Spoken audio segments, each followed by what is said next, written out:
seja na rua, no cubico, pra toda a família uma nova visão.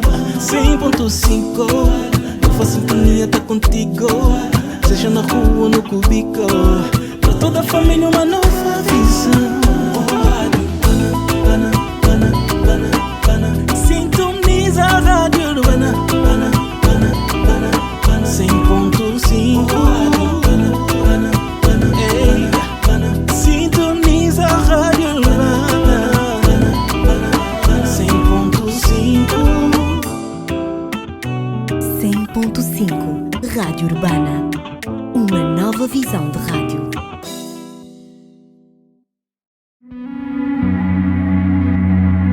Senhoras e senhores, está a começar o programa Ciência Aberta na Rádio Urbana, o único programa de divulgação científica de Angola.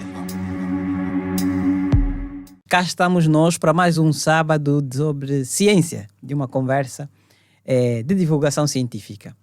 Hoje, como sempre, tenho aqui a apoiar-me tecnicamente o Luquênio e também aqui nos bastidores a Luísa.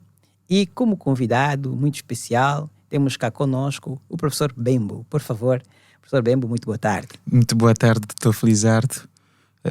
O prazer é todo meu e pelo convite que nos honra num programa único que fala sobre divulgação científica, que divulga os nossos trabalhos e que, de certa forma, nos incentiva a continuarmos a produzir mais e mais. Muito boa obrigado. tarde a todos. Nós é que ficamos muito felizes por ter aceito o nosso convite, por ter se disposto a vir de tão longe para falar conosco. E o programa de hoje tem como tema literatura e sociedade, ou o uso da literatura na interpretação da sociedade, porque entendemos que os fenômenos que estão à nossa volta podem ser interpretados por várias áreas. Né? Eles podem ser interpretados pela física, pela química, mas também precisamos de literatura na nossa vida. Mas antes de começarmos a falar sobre isso, eu vou pedir, que é o que sempre pedimos aos nossos convidados, que o professor Bembo se apresente. Começando, se calhar, pelo nome que já sei que fizemos uma pequena confusão. Por favor, professor Bembo. José Bembo Manuel é o meu nome. Docente da Escola Superior Pedagógica do Bengo, afeto ao Departamento de Letras Modernas, onde leciono essencialmente disciplinas ligadas às áreas das literaturas. Mestrando, é escritor, né? Mestrando por defender a dissertação pela Faculdade de Humanidades da Universidade de Agostinho Neto, e também tenho alguma experiência ligada ao teatro, à literatura, à produção técnica como tal. Portanto, vamos caminhando um bocadinho, vamos aprendendo mais do que ser experiente, vamos aprendendo e experimentando diversas manifestações artísticas que, como sempre, vão filtrando muitas daquelas marcas que a sociedade, que as comunidades nos apresentam. Sim. Eu vou começar, antes de avançar para o que eu tinha preparado, sobre uma curiosidade, o teatro. De que forma o teatro lhe ajuda ou lhe atrapalha na sua atividade como professor? Não atrapalha, mas do que atrapalhar, ajuda. Eu não sou uma pessoa extrovertida, assim, por natureza.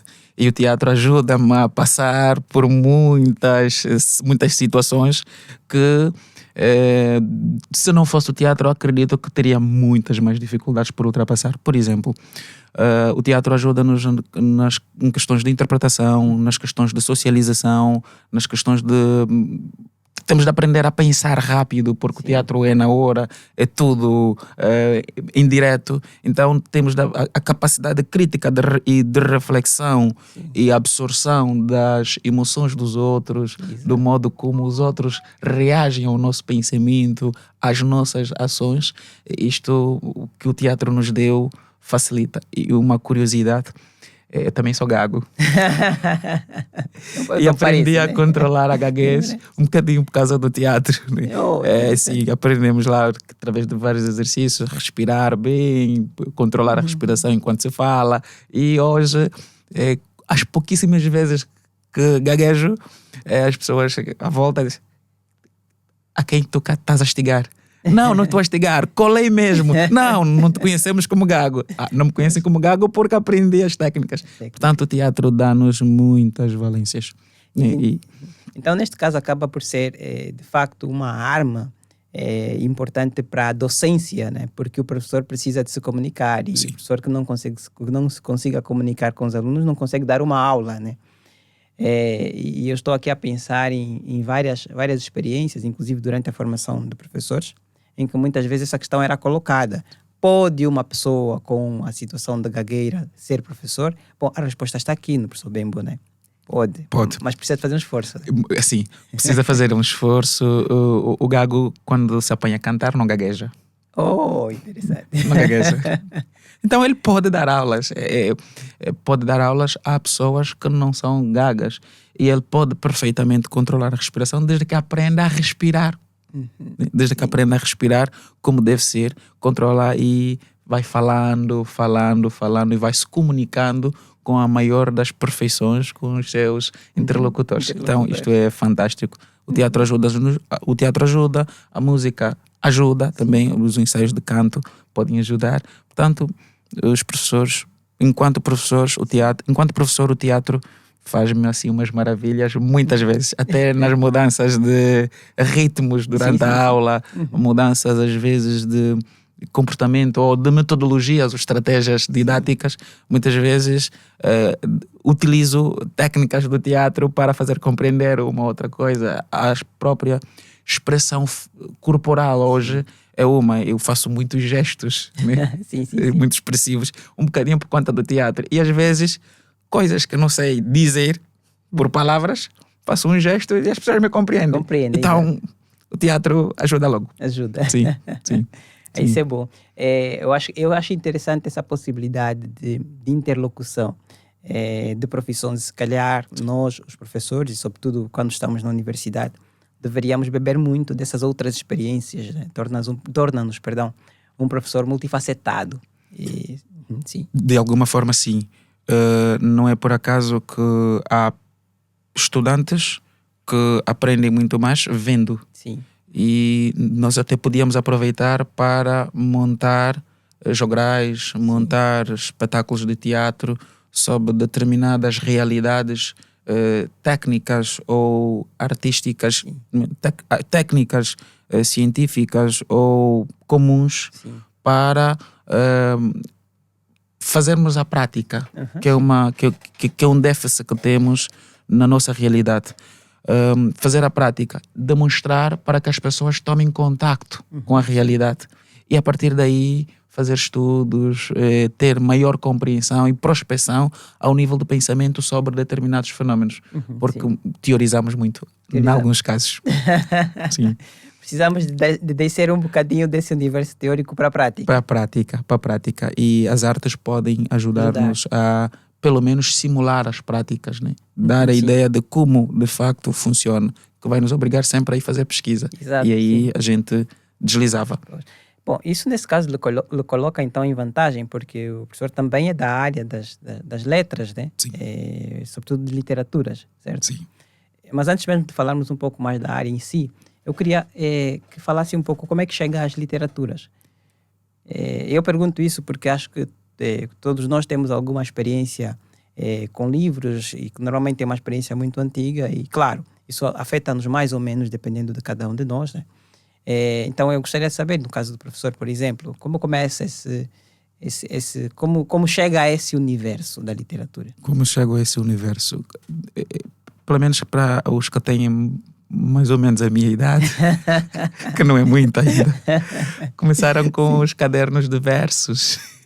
Sim, para conquistar assim mesmo, as pessoas. Assim mesmo, ouvindo muita música, muito slow, brasileiro sobretudo, slow, ou música sertaneja, para ser mais específico, e roubando uns versos daqui, outros versos da colar, e fomos então tendo quase todos uns cadernos de versos.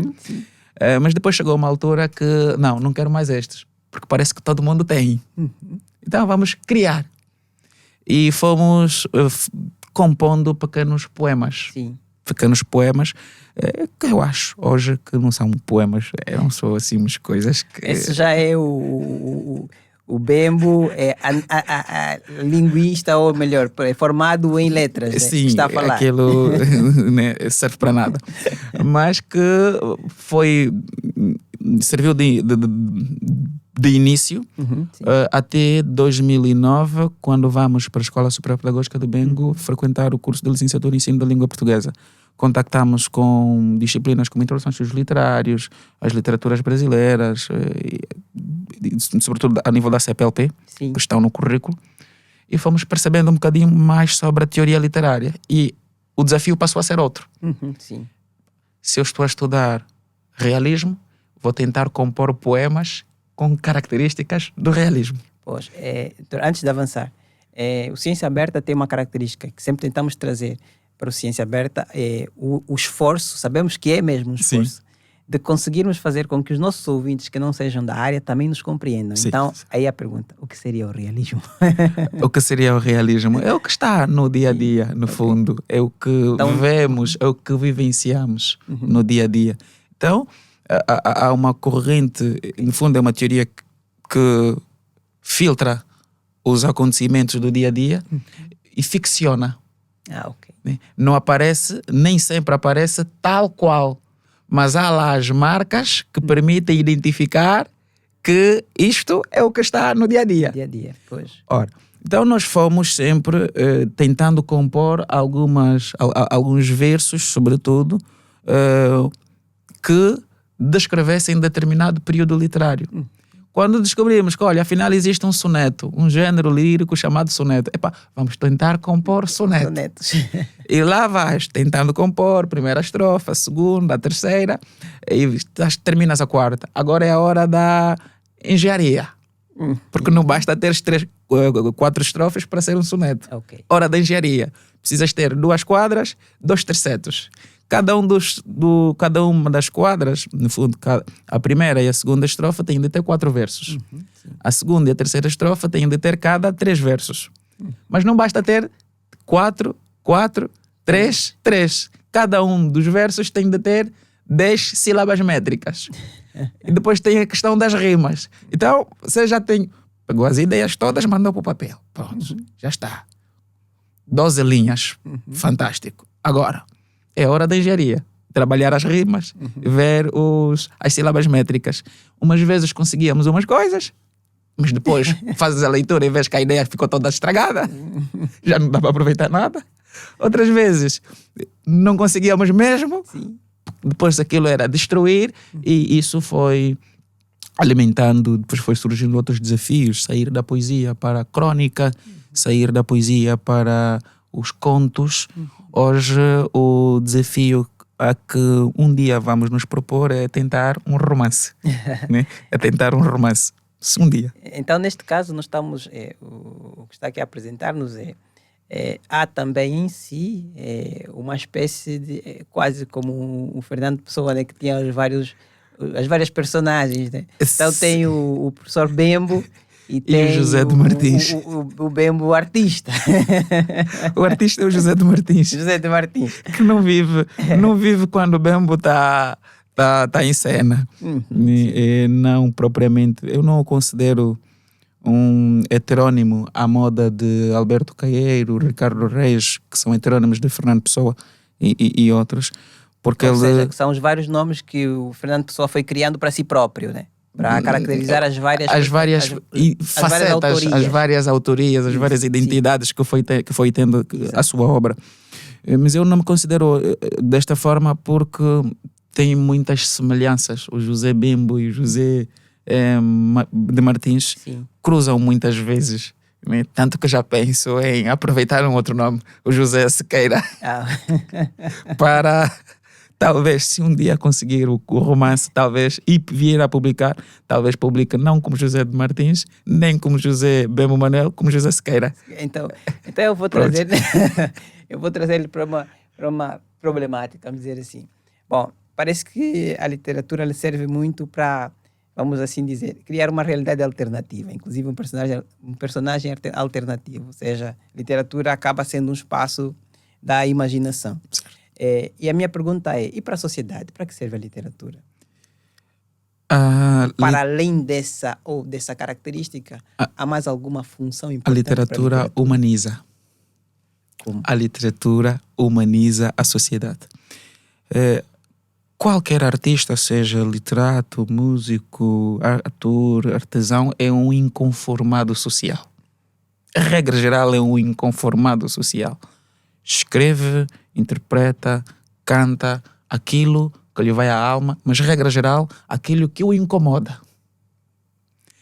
E fruto desse incômodo, o que acaba por produzir é uma crítica social. Muitas vezes é aquilo que ele desejava que fosse o comportamento de determinado grupo social. Então, nessa perspectiva, se lidos os textos, ou pelo menos as intenções comunicativas dos autores nos textos, a literatura acaba tendo uma função didática, uma função humanizadora, uma função de relaxe, né? Até mesmo, como se dizia na época de Platão e Aristóteles, uma função de catarse, né? Uma espécie de relaxe de muitos males, de muitos problemas, aquilo que acho que se faz em psicologia, determinadas conversas, e de repente uma mudança de astral pode ocorrer com a leitura de um texto literário. Olha que lendo um texto nós podemos chorar, podemos ficar muito felizes, podemos depois terminar extremamente nostálgicos com determinadas situações, porque nós lemos, na verdade, vivências. Vivências que podem não ser nossas, mas que de alguma forma acabam por ser sempre nossas, tocam-nos de alguma forma e sentimos-nos sensibilizados e por via disso mudamos de comportamento. Repara, muitas vezes lemos uma situação triste, uma história triste, mas que acaba sendo uma história só. Mas essa história é uma experiência de vida. Aliás, nenhum de nós quer passar por uma situação triste, quer experienciar. Aquilo se transforma numa outra experiência para todos nós. Ou para cada pessoa que mantiver contacto com aquele texto. Desta forma, eu aprendo lendo, aprendo com aquela história e corrijo muitos dos procedimentos que tenho. A literatura angolana está cheia de exemplos disto. Aliás, As Aventuras de Ngunga, uma das primeiras obras, tinha um caráter pedagógico muito forte. Aquilo era para educar os jovens, os adolescentes naquela época. 74, 75, 76. O caráter pedagógico de obras como A Aventura de Ngunga é muito forte. Se formos ler Manana, por exemplo, além da Manana da Wanyenga Chito, além da questão da assimilação cultural, há a questão do preconceito que é muito forte. Né? E que, por via daquilo, dá para aprender que afinal alguém que tem uma necessidade educativa especial ou alguém que porta uma determinada deficiência não é uma pessoa inválida. Vale tanto quanto outras pessoas que não têm qualquer necessidade educativa, qualquer deficiência. Ora, o texto literário, sob esse ponto de vista, fascina, né? Dá-nos muitas valências e preenche-nos muito. Enquanto falava sobre essa questão da possibilidade da utilização do texto, eu fiquei a pensar em duas coisas. Quer dizer, em uma coisa, na verdade, que é a questão da transposição do autor. Sim, na medida da ultrapassagem do autor, vamos assim dizer, do leitor ultrapassar o autor. Eu coloco isso para perguntar-lhe essas interpretações que faz. Por exemplo, a interpretação de Manana, ainda que seja coincidente entre os analistas, será que o autor sempre vai concordar com a análise do leitor ou do crítico literário, linguista, literato, etc? O autor, o escritor, na verdade, Sim. não precisa concordar. Ao escritor cabe escrever. Ao leitor cabe ler. E a missão de interpretar o texto é do leitor. O escritor não precisa confirmar nem desconfirmar nada. Ele concebe o seu texto, apresenta e a missão dele está terminada. Agora, se o leitor vai gostar, se o leitor não vai gostar, se a mensagem vai passar tal como ele pretende, se vão descobrir coisas que sequer ele imaginou enquanto escrevia o texto, isto não é missão dele.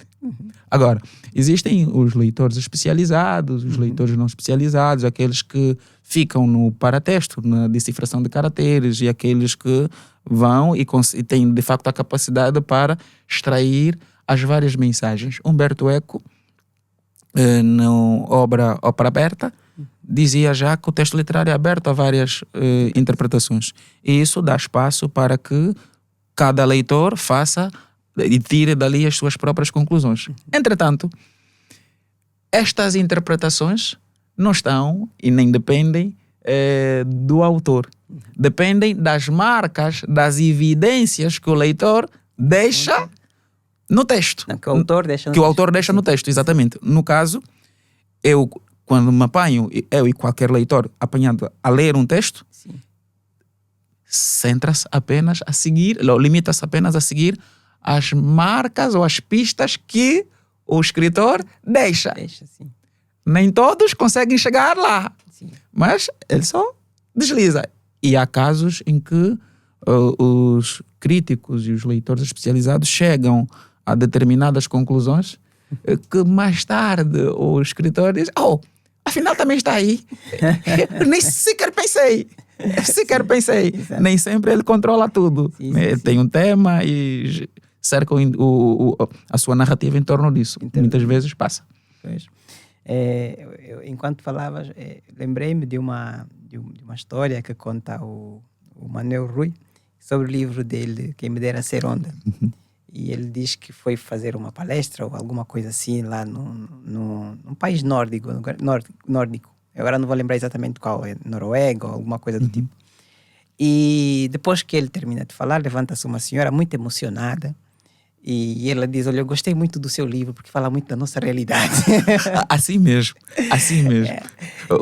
De repente o livro migrou. Mas esse também é outro cuidado que temos de ter quando lemos os textos. E, da mesma forma como Humberto Eco disse que os textos são abertos a várias interpretações, anos mais tarde publicou outra obra, Os Limites da Interpretação. Ou seja, há limites para interpretar. E dentro das pistas, o Povo, Diogo, o Ruca, o Leitão, se formos olhar para os ODP, que são personagens e nomes que aparecem em Quem Me Dera Ser Onda, não deixam dúvidas de que não pode ser uma realidade nórdica. É a realidade angolana e não pode ser a realidade angolana dos dias de hoje. Embora haja lá confusão nos edifícios como há hoje nos quilombas, nos sequeles e etc, etc. Embora a realidade seja a mesma, não pode ser confundida com o segundo milénio. É anterior, um bocadinho depois da independência, do alcance da independência. Tanto que há lá a fila do povo, né? Sim. Bons tempos. Bons tempos para alguns. E aí vem a questão. Até onde vai, na sua opinião, até onde vai a responsabilidade do autor com as interpretações que podem ser feitas do livro como resultado das pistas que ele próprio deixa no livro? Eu pergunto isso pensando em livros que podem ser utilizados depois com interpretações que levam para caminhos menos bons. Exato, menos bons. Então, qual é, vamos assim dizer, qual é o limite da responsabilidade, já que estamos a falar do limite da interpretação, qual é o limite da responsabilidade também do autor, né? Que escreve alguma coisa, agora já indo para os extremos, que escreve alguma coisa que, por exemplo, tem a ver com o discurso de ódio. Se escreve alguma coisa, algum texto que incentiva o ódio, ele pode ser responsabilizado, desde que se prove que o que está ali é, de facto, o que ele escreveu. Desde que se prove que a minha interpretação é o que ele, de facto, escreveu. Em relação aos textos literários, recentemente, já na quinta-feira, uma experiência assim, interessante, quando alguém dizia que minha mãe, o poema da Agostinete, minha mãe, todas as mães negras cujos filhos partiram, tu me ensinaste a esperar como esperaste nas horas difíceis. E tentando trabalhar isto em sala de aulas, e alguém disse, Mas, professor, esta mãe negra que viu os filhos partir não pode ser uma senhora zungueira da Vila de Cacoaco? Por que não? Não pode ser essa a minha interpretação? Como responsabilizar um autor por uma interpretação desse nível? Um texto que foi escrito há muitos, muitos anos. Sim. Cacoaco sequer era habitado como é hoje. Exato. Sequer existia a figura da zungueira. Sim. Como é que o indivíduo que diz que, olha, esta zungueira, esta mãe que viu os filhos partir, é a zungueira? E ele foi mais, disse, os filhos que partiram terão sido confundidos pelo pessoal da polícia, terão sido confundidos com marginais, então foram captados, e o filho depois volta e diz, minha mãe, fica calma, Sim. acalma-te. Repara para uma interpretação dessa, como imputar responsabilidades ao autor. Não tem como. Agora, se ele tiver escrito alguma coisa que incentiva de facto o ódio e que a intenção está lá, ou que qualquer, desejando, ou seja, havendo alguma penalização, recai sobre o autor. Aliás, não é por acaso que muitas obras são retiradas de circulação. É um bocadinho a penalização por causa da intenção comunicativa dos autores. É assim desde o formalismo russo, lá na década, né? O RSS, na altura quando os formalistas decidiram valorizar a forma em vez de valorizar o conteúdo. Sim. Porque queriam se demarcar da ideologia do país na altura. Sim. A classe política, percebendo isso, correu com eles. Né? Correu com eles. Hoje é a mesmíssima coisa. Livros que incomodam determinados sistemas, determinadas realidades, são varridos porque estão, no fundo, a dizer que, olha, a responsabilidade aqui é do autor. Não tem que ver com outras interpretações que estão lá. E há outros que têm mais coragem, que têm outro tipo de apoios, que ainda assim, ainda que as obras sejam incômodas, estão lá. Mas também precisamos sublinhar que, de certa forma, se não incentiva o ódio, só é incômoda porque faz crítica a determinada situação e por causa disso, é retirado de circulação, estamos de alguma forma a cortar as liberdades de expressão e as liberdades de pensamento.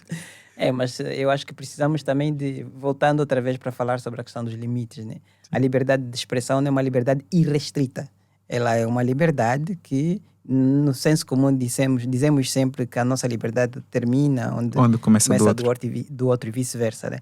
Então eu acho que a liberdade de expressão também tem essa característica. Ela nunca é uma liberdade total. Ela sempre é uma liberdade mais do que parcial. É sempre uma liberdade em relação, né, ao exercício da liberdade dos outros também. Então acho que nesse sentido... É uma pseudo-liberdade. Bom, eu acho que aí vamos entrar num caminho que é melhor deixarmos para os filósofos. Mas eu ia trazer outra vez a pergunta para a questão da literatura angolana, sobretudo. Sim. E há uma discussão que acho que hoje já está pacificada no vosso campo, mas que de qualquer forma é bom sempre trazê-la, que é a discussão sobre a literatura de língua portuguesa, a literatura de expressão portuguesa, a literatura angolana de expressão portuguesa. Gostaria um pouco que falasse sobre isso também. Nós acreditamos que a designação literatura africana de expressão portuguesa tem um cunho de preconceito. É o colonizador que está a dizer que, olha, aquelas literaturas têm expressão portuguesa, porque senão questionamos o que é expressão portuguesa.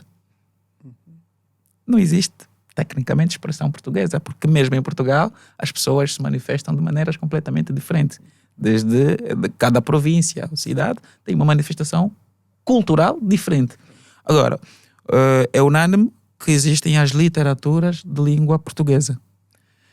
Literatura africana em língua portuguesa ou de língua portuguesa e literatura angolana, que vai incluir não só a produzida em língua portuguesa, mas também nas línguas nacionais, à luz da lei da Constituição da República de Angola, que atesta que as demais línguas, excepto o português, são designadas línguas nacionais. Penso que no seu artigo 19º, a linha, ou melhor, ponto 2, se eu não estiver errado. Então, o que é que ocorre? Temos a tendência de pensar que a literatura angolana é só aquela que é feita em língua portuguesa. Mas não. Literatura angolana é toda a literatura produzida, seja em qual língua for, desde que veicule a angolanidade, desde que traduza traços da realidade angolana. Ou seja, um livro escrito em alemão poderia ser literatura angolana. Exatamente. É complexo, não, professor? Desde que traduza a realidade angolana. Tanto é que há aqui, sob esse ponto de vista, duas identidades. Sim. Uma, a identidade do autor, o escritor, Ok. e a outra, a identidade da obra literária. Exato. Ele podia nunca ter saído do Reino Unido. Vive lá, pesquisa a realidade angolana e conhece a realidade angolana. Então, escreve uma obra sobre a realidade angolana. Essa obra é passível de entrar no grupo, no leque de obras consideradas pertencentes à literatura angolana. Porém, o seu autor Sim. não é angolano. Então, essa diferença é sempre preciso fazer. Agora, há mais textos publicados em língua portuguesa, mesmo na realidade angolana, que propriamente nas línguas nacionais. Quando ocorre nas línguas nacionais, vamos olhar, por exemplo, para o Anhangachito, que faz, né, que inclui parte do Quimbundo, lives do Quimbundo. Temos, por exemplo, David Capelenguela, Rui Duarte, que, só para citar alguns, que incluem pedaços do Quimbundo, às vezes fazem uma espécie de intertextualidade, outras vezes uma espécie de tradução, uma parte do Quimbundo, do Umbundo, outra parte do português, e assim vão constituindo o maior grupo, ou vão constituindo as obras da literatura angolana. Qual é o grande impasse? Se escrevesse em Quimbundo, por exemplo, quais seriam os leitores? Aí talvez precisássemos de um incentivo, de um estímulo extra, e dizer, olha, escrevam, vamos pagar. E se vão ler, se vão comprar, alguém certamente vai ler. Porque dizer que não vão ler, estaríamos a afirmar que não existem leitores ou pessoas capazes para ler nas línguas nacionais. E eu acredito que existam. Ora, apesar disso, não há garantidamente público que possa fazer isto.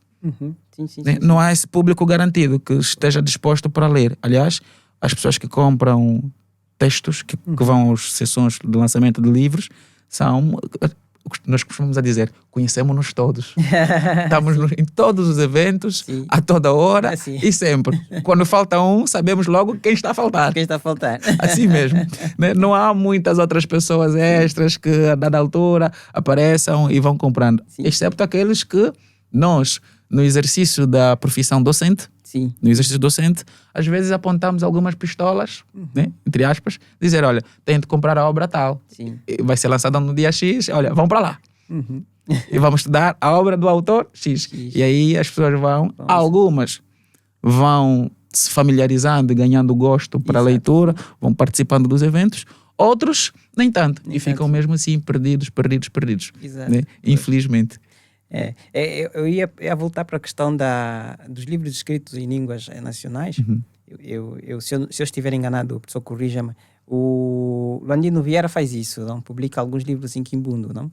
Não conheço uma obra de Luandino que publica em Quimbundo, mas sei que ele escreve, que conheço algumas, que ele recria o português de Luanda, sobretudo de Luanda. Né? Então ele, no fundo, serve-se do Quimbundo para recriar o português. Aquilo que em linguística podia-se chamar neologismos com corpos do Quimbundo ou do português, ou interferências linguísticas que se davam, como por exemplo, ele podia criar verbos a partir de, deixa-me ver uma palavra em Quimbundo ou Umbundo, socorre um verbo em Quimbundo ou Umbundo. É que ser alguém que fala Quimbundo. Ai, que pena. Cunua, por exemplo, o cunua, que significa beber, ele podia dizer cunuar, né? Podia escrever assim, mais ou menos nesses termos, né? E depois tu vês que tem uma capa ali na palavra, tem uma capa do Quimbundo, mas olhando para a estrutura da palavra percebe-se que é português, que tem ali também marcas do português.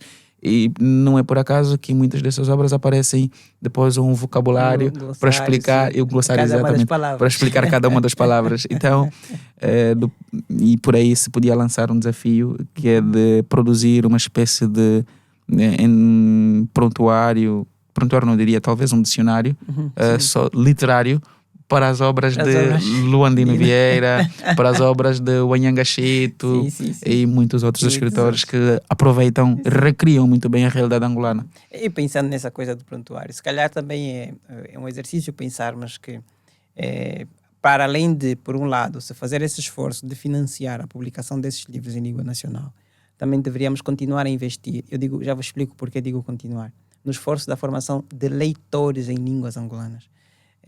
Porque o Ministério da Educação há tempos tem um programa, não sei se ele ainda continua forte, mas tem um programa do ensino das línguas angolanas nas escolas. Então, normalmente, dependendo da região, sempre tem, não são necessariamente dentro das salas de aulas, mas tem quase como salas anexas, assim, próximas às escolas, em que professores que conheçam a língua, então não são necessariamente metodólogos, etc., mas professores que conheçam a língua, eles acabam por ensinar. E tem alguns livros em línguas também angolanas produzidos pelo Ministério da Educação e pelo INID. Sim, pois, exato. Sim. Então acho que esse é um esforço que se calhar a continuação disso ajudaria a garantir um certo aumento de leitores, mesmo entre jovens que, por exemplo, não tinham sido inicialmente, não tinham aprendido inicialmente as línguas, mas se calhar poderiam ser alfabetizados nessas línguas também. Podia, mas eu não vejo muita vontade nessa direção, na verdade. Não vejo muita vontade nessa direção. A Faculdade de Humanidades tem o curso de línguas angolanas. Sim, sim. Línguas angolanas ao nível da licenciatura e ao nível do mestrado. Sim. No último exame de acesso, não tem turma. Acabaram não tendo turmas. Ou não tinham candidatos. Ou seja, não tem candidatos, exatamente. Não há estímulo para essa direção. Entendi. Sim. E se não há estímulos para essa direção, as pessoas fazem o quê depois? Sim. O que as pessoas hoje vou fazer uma formação, perfeito, mas depois dessa formação vou trabalhar onde? Sim. Então aqui o investimento, mais do que investir na escola, é investir em determinadas áreas que poderão absorver estes formandos, estes alunos, na disseminação, porque há um esforço. Por exemplo, quando se fala de censo, há um esforço de tradução de alguns materiais. Quando se fala de eleições, há um esforço para a tradução de determinados materiais para chegar. Material de propaganda, quando interessa a determinado grupo. Sim. Quando não interessa a determinado grupo, não há, e se esquece que existem línguas angolanas que andam ali. E, aliás, parece-me haver, hoje talvez menos, mas já durante algum tempo, parecia haver uma tendência de apagamento das línguas angolanas. Né? Uma corrida para uma espécie de achincalhamento e sobrevalorização do português. Sim. Aliás, basta olhar entre nós, se alguém estiver a falar com muitas marcas do Kimbundo, do Choco ou do Kikongo, é logo achincalhado, como aqueles rótulos, né? Não sabe falar, etc. E pensando... O Xexento é um exemplo disso. Aquela história do Xexento. Sim, claro. E para não esquecermos que a partir mesmo da parte do titular do Poder Executivo, sob esse ponto de vista, saiu um mau exemplo. Quando, no fundo, a capa de exoneração da anterior Ministra da Educação, quer dizer, a capa, aquilo que depois vem para fora, é o não saber falar português. Que português? E pensando nessa questão de não saber falar português, tem também a discussão de um português angolano. E a ideia de que se calhar era importante começar a pensar em fazer um exercício parecido, por exemplo, ao que o Brasil fez. Né? O Brasil criou a sua própria gramática. E como seria isso para Angola? Vale a pena? Eu acredito que vale a pena.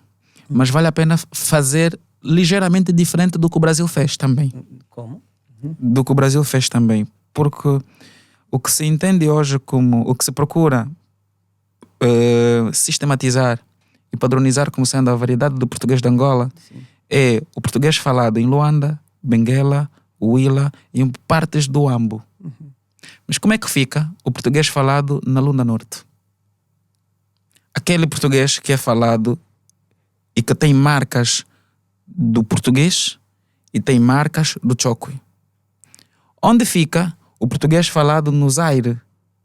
Por exemplo, no Luvo, que tem marcas do Kikongo, marcas do Lingala e marcas do português. Então nós precisaríamos absorver todas essas variedades e depois sistematizar para evitarmos as questões ligadas ao preconceito linguístico e evitarmos aquilo que hoje se chama de colonização linguística também. Porque o que é que ocorre? Determinada variedade ganha, tem prestígio, e quem não fala daquela forma é preterido de determinados ciclos sociais, é forçado a... Mas a finalidade da língua, qual é? É comunicar. Então, se eu digo charchicha e a pessoa entende salsicha, cumpriu ou não a finalidade da língua? Depois, os linguistas vão apresentar explicações para a razão da realização charchicha, que se deve a fenómenos fonético-fonológicos. Vão fazer a explicação. Porque dizer que próximo está errado, por exemplo, e que tem de ser próximo, se tem uma explicação, tem um nome ao nível da linguística para atribuir à realização próximo. Então, essas questões do certo, errado, alimentam o preconceito linguístico, sobretudo na oralidade, quando não existe nenhum acordo fonológico. O que existe é um acordo ortográfico. Como se escreve e como não se deve escrever. Não existe o como se diz. Não disse nenhum tratado. E não é possível, nós estando em Angola, realizar o português tal como realizam os portugueses. Por causa de vários fenómenos, desde os fenómenos geográficos, fenómenos sociais, fenómenos históricos e culturais. Não é possível. Nós temos a nossa forma de olhar para a língua, diferente da forma como os portugueses olham para a língua. Para nós, por exemplo, vou à rádio. Ou melhor, vou na rádio. Para o europeu, vou à rádio. Porque para o europeu, o verbo ir, quando seleciona o verbo ir, está preocupado, entre outras, em dizer o tempo de duração. Mas para nós angolanos, não. Quanto tempo vou fazer a rádio? Eu vou fazer naquele lugar? Não interessa. O que interessa ao angolano é dizer aonde vai. Que eu chego até lá. Exatamente. Agora, quanto tempo lá vai fazer? Se desejar saber, pergunte novamente. É a regra, sim. A regra existe. Mas essa regra é da variedade do português europeu. É na cabeça do europeu. E não é na cabeça do angolano. Na cabeça do angolano, que é o que interessa. Porque eu sou angolano e estou em Angola. Na cabeça do angolano, só importa dizer onde vou. Sim. Mas às tantas sou obrigado não só a dizer, a interessar-me em dizer onde vou, mas tenho também de passar a informação sobre o tempo de duração. Consequência, em contexto formal de comunicação, fazemos um esforço para dizer vou à rádio e na primeira distração digo logo vou na rádio. E vamos andando nisso e depois disso sai da oralidade, vai para a escrita e temos aquelas marcas do não se diz, diz-se, sabe falar, não sabe falar. Prontos, as marcas vão e começam. Por falar em marcas, o professor também tem um trabalho de investigação interessante, que tem publicações que fazem reflexões sobre vários assuntos. Mas há um que me chamou a atenção, e já havia comentado consigo a respeito, em que faz uma discussão que ela é simultaneamente literária e filosófica, em que olha para os escritores angolanos e a forma como eles interpretam, vamos assim dizer, a continuação, a continuidade de certos problemas sociais. E antes que explique um pouco melhor essa pesquisa, eu gostaria de saber primeiro o que lhe mobilizou para fazer esse trabalho. Eu hoje, há pelo menos 2 anos que me propus produzir um ensaio a cada obra que for ler, desde que desperte de facto algum interesse. Então cada obra que leio, pelo menos um ensaio. E um bocadinho por conta da necessidade que tínhamos, estando no ensino superior, de publicar, acumular textos, para quem sabe um dia vir a publicá-los em livros e coisas assim. E, por um lado. Por outra, nós, em Angola, quase sempre que decidimos trabalhar literatura, no plano teorético, servimos-nos de um corpus estrangeiro. Ou seja, são os brasileiros a estudarem a nossa literatura, a estudarem as nossas realidades, e nós nos servimos de textos do Brasil. Não é mau, não é mau, mas servimos desses textos para estudar. Mas eu entendo que é um olhar de alguém que está fora da realidade. E a dada altura parece ser um olhar distanciado. Então precisamos, nós mesmos precisamos olhar para a nossa realidade com os nossos olhos e resolver os problemas com as nossas teorias. Ora, entendo que publicando e usando textos de vários críticos e teóricos angolanos, mais facilmente chegamos à resolução de problemas, mais facilmente chegamos à compreensão, até mesmo pela linguagem que vamos utilizar. Somos nós a falar sobre nós. Essas são algumas das motivações que me levam a produzir, de tempo em tempo, um ou outro texto, um ou outro ensaio. O ensaio de que se referia, penso que é o espectro na literatura angolana, o caso de Pepetela. Sim. E Pepetela é, digamos que um dos nossos maiores cartazes ao nível da literatura, talvez depois do Poeta Maior, é aquele que talvez maior visibilidade tenha. É aquele que publica com alguma regularidade. Quase de 2 em 2 anos tem, sim, publicações e tem uma linha temática que se liga muito à história de Angola, que se liga muito à sociologia de Angola, que se liga muito à geopolítica angolana. Desde as primeiras obras que foi produzindo até a mais recente, que é Sua Excelência de Corpo Presente, está sempre a girar em torno de questões políticas, questões históricas, mesclando, mas sempre no espírito de crítica, né? Criticando a forma como determinadas situações foram decididas, criticando o modo ou os destinos que foram dados a determinadas situações. Por exemplo, predadores. Eu costumo dizer que uma das formas de se estudar a história de Angola é também lendo Pepetela. Em Mayombe nós temos bases, encontramos ali muito do início da luta armada. Em Luege, o nascimento do Império, encontramos um bocadinho as razões e aquelas lutas, rixas entre MPLA, FNLA, UNITA, a culminar na Guerra Civil. Em Predadores, a corrupção, como, né, aquilo que o erário foi dividido aos pedaços. Na Geração da Utopia, há decepção, no fundo, né? Aquilo que sonhamos já era, voou.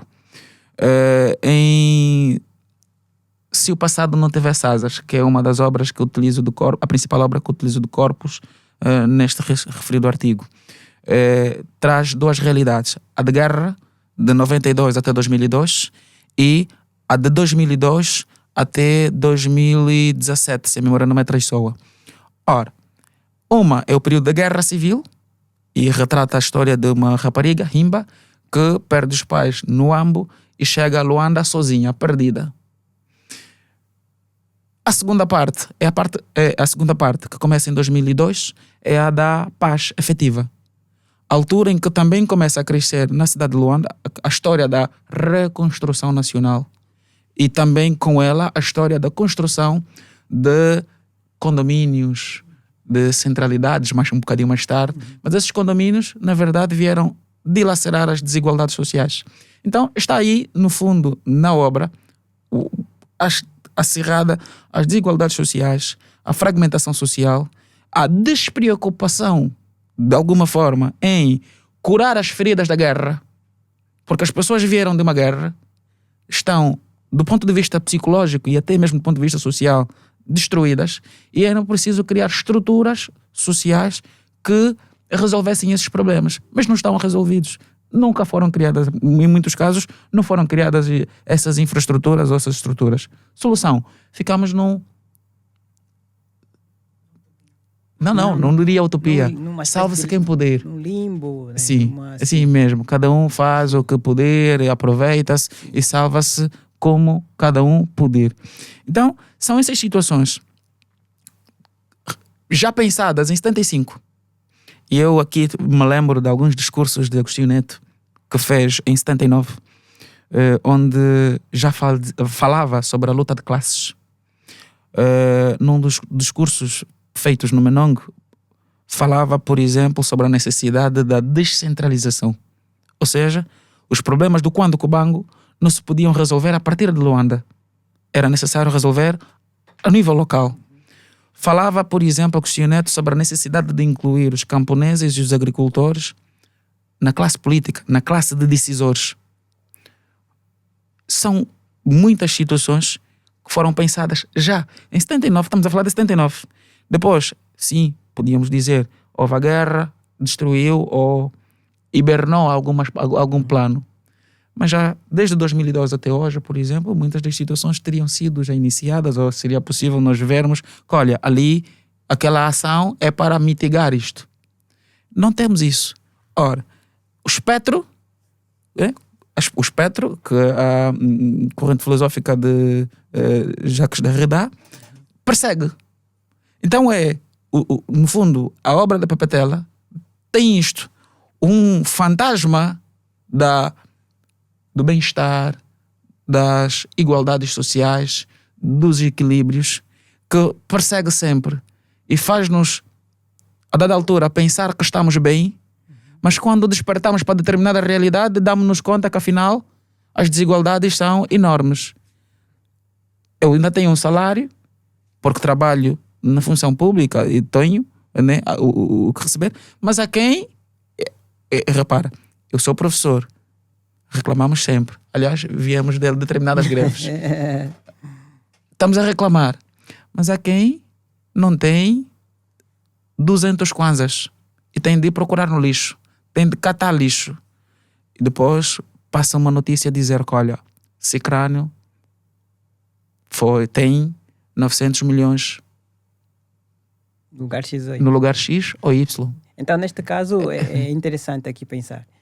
Só para ajudar também a juntar aqui os laços da questão, usa a obra de Pepetela, né, para fazer uma análise, para tentar compreender melhor, né, a realidade social atual. Exatamente. Pois, então, a realidade pela social. literatura, tenta compreender, explicar e interpretar fenômenos sociais atuais. E relançar perspectivas ou caminhos por que devemos seguir. Exato. Né? É esse, na verdade, o exercício enquanto crítico, no sentido de dar continuidade ao trabalho dos autores.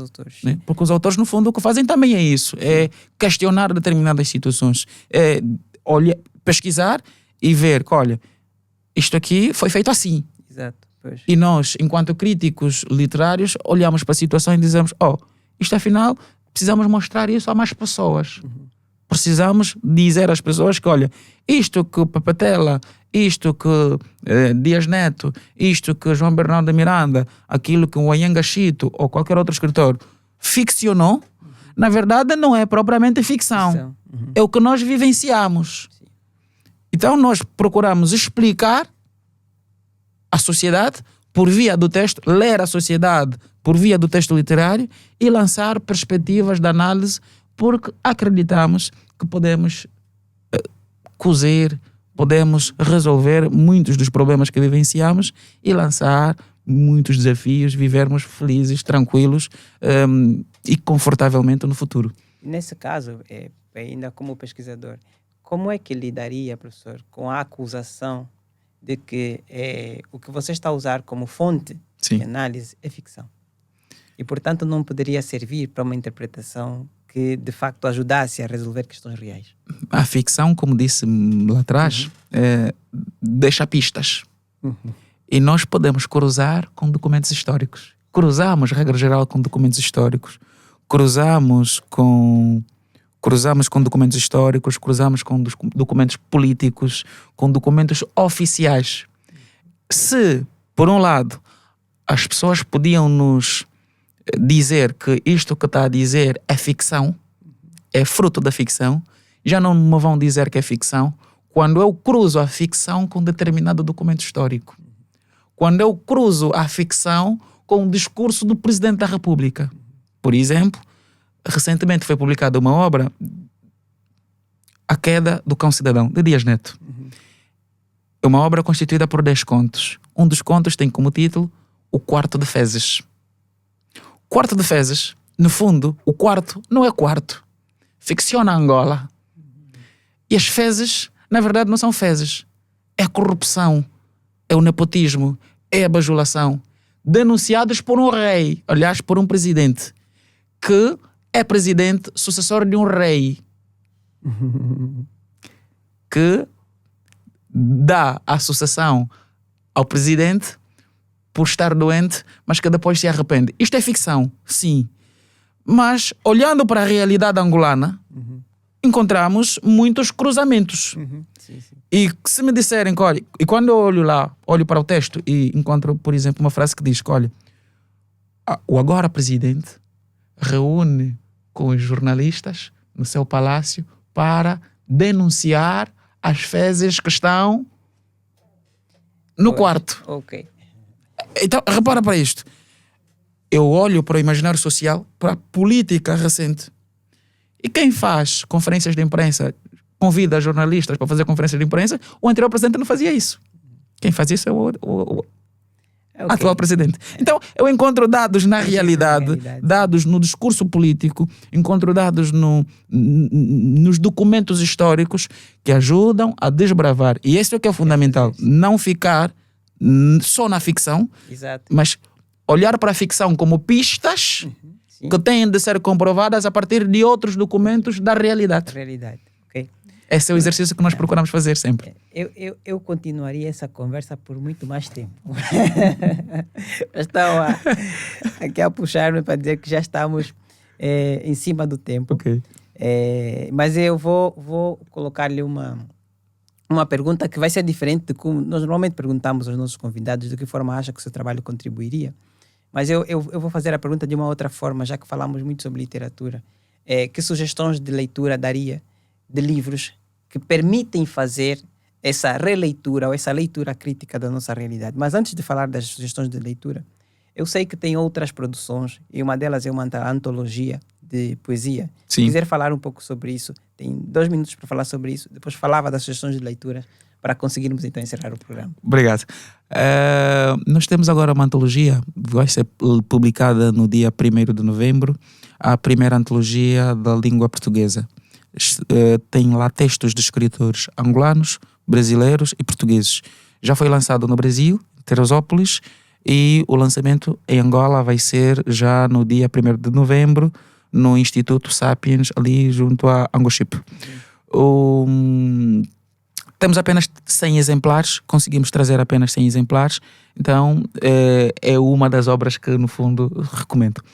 Tenho textos na segunda antologia Roliana, coletânea dos melhores textos. Também é uma antologia onde temos poetas essencialmente brasileiros, mas também temos portugueses, temos um português, um italiano. Sou o único angolano ou o único africano com textos lá. E vamos tendo outros textos assim em revistas. Sugestões de leituras para perceber Angola e conhecer Angola. Eu começaria por Manana, ou melhor, Ngamuturi, para conhecer um bocadinho da realidade social, aquelas clivagens da hibridização, da colonização, por uma razão muito simples. Eu acho que de tempo em tempo a cultura é uma e a cultura evolui, mas há traços que precisamos, mesmo dentro desse processo de evolução, precisamos compreender para não ficarmos completamente descaracterizados. E acho que Ngamuturi ajuda a dar uma reflexão, ajuda a dar a fazer uma reflexão sobre o modo como da era colonial para aqui os costumes foram levados e as trocas foram ocorrendo. Já falei de Pepe Tela, que é, se quisermos saber a história de Angola, olhar para a história de Angola, sugiro Dias Neto, entre os mais novos, Dias Neto, ou para quem gosta de literatura um bocadinho erótica, recomendo Lady Book, por uma razão muito simples, é uma senhora e os protagonistas são mulheres.